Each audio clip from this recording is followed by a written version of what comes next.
Alright guys, so I want to kind of look through all the pairs. We see a lot of really good looking movement right here off of that key level. I'm not 100% sure if this is something we already saw. I don't think I was looking for that. But yeah, there's a move here, obviously. And it would stop here, start here, and go down to probably right in here.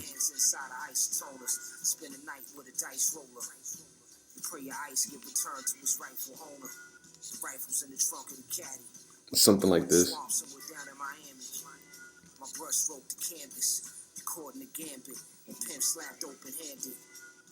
Something like that, and then we would drop down to previous low, so 381.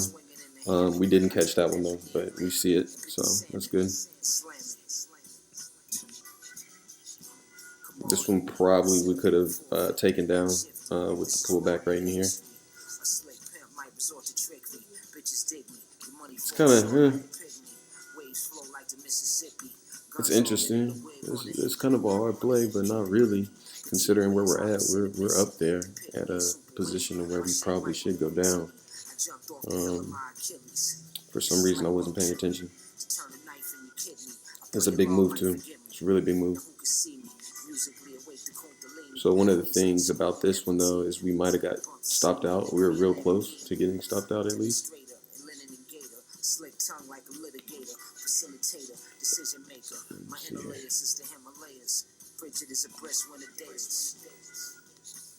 It looks something like this.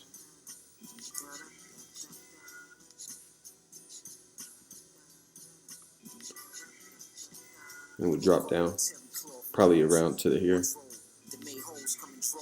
So you see this baseline is a little bit higher, so let's shoot it baseline, and it would look something like that. Okay, but we didn't miss that one yet. Not by a whole lot. We missed by a handful of hours. So this happened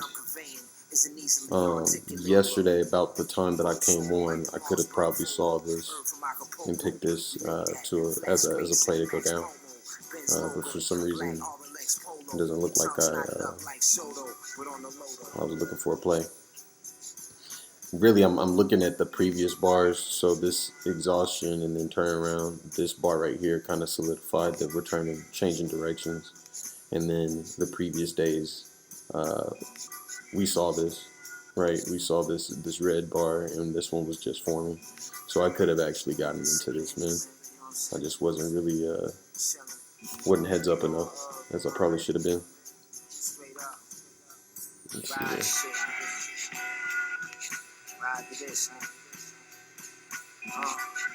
This is a play that's been going on since the 14th. I think we got out of it. Yeah, we got out of this one. I think we could have made a little bit more money if we actually waited and got out here. But we would have had to bleed a little bit too. So and that happened like it was supposed to happen, really. NZD CHF. This one changed directions on us and came back up. A couple of hours ago, I think I watched this, I looked at this to try to see, if there was an opportunity for us to get out. We probably should have got out early right in here, but we didn't. So right now we're at break even. I'll deal with that and let that kind of see what happens there. Same situation here. We're coming back up to, but you see how much better of a trade NZD CHF is, because my entry is right around where the key level is, and on CHF, I'm sorry, here we go. CAD, I'm all the way up here, kind of halfway through, so I'm losing 0.5% right now as it sits. I'm gonna let it ride and try to see if it comes down. I think it's gonna come down, and the reason I'm doing that is because we have exhaustion bars here. You'll notice it just seems like we're not gonna stay in that level. Now, this is something that I noticed earlier. These GBP pairs just freaking skyrocketed. I had mentioned that it looked like we were turning around, but I wasn't quite comfortable taking the trade. So I only took one of these trades, I think it was. Yeah, this one, NZD. And where we're at right now is, it looks like we're right at the top of where I might have picked. Yeah. So we're at 1.5 right now. Okay. So we're 3 hours away from closing out for the day. We'll kind of see what happens here and see how the market reacts. So, but I'm gonna hold on to it for now. See what tomorrow does, see what the rest of the week does. But I think this is the beginning of a combo situation, potentially. You know, make sure there's nothing crazy. 200 EMA and a 50 EMA. You see this 50 EMA on the 1 hour? We're banging up right up against it. So this is the reason why I had such a short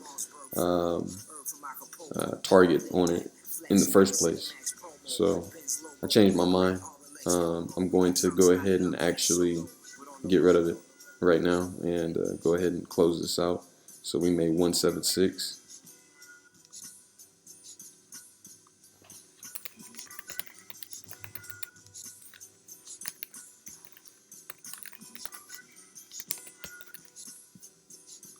That's just how that one's going to go. And I'm okay with that.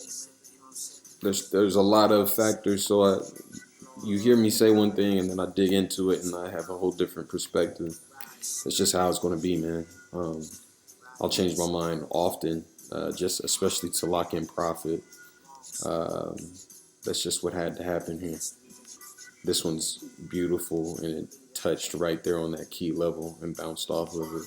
It's crazy.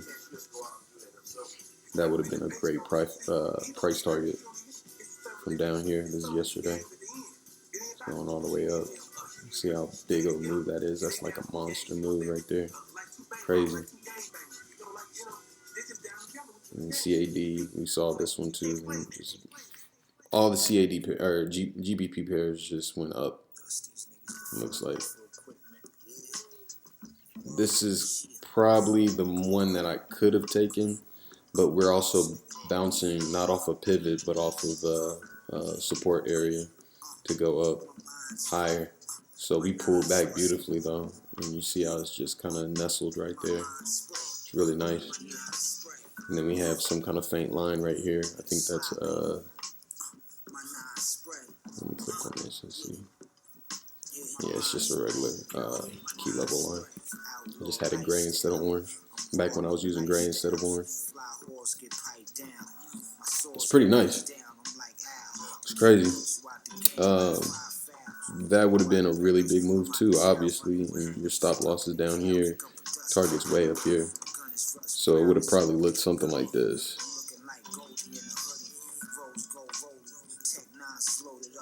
Something like this. 8% off of that one play. That's crazy, man. All right, we'll do Euro. Oh, I'm winning on this one. Cool. We'll do Euro on the next video. All right.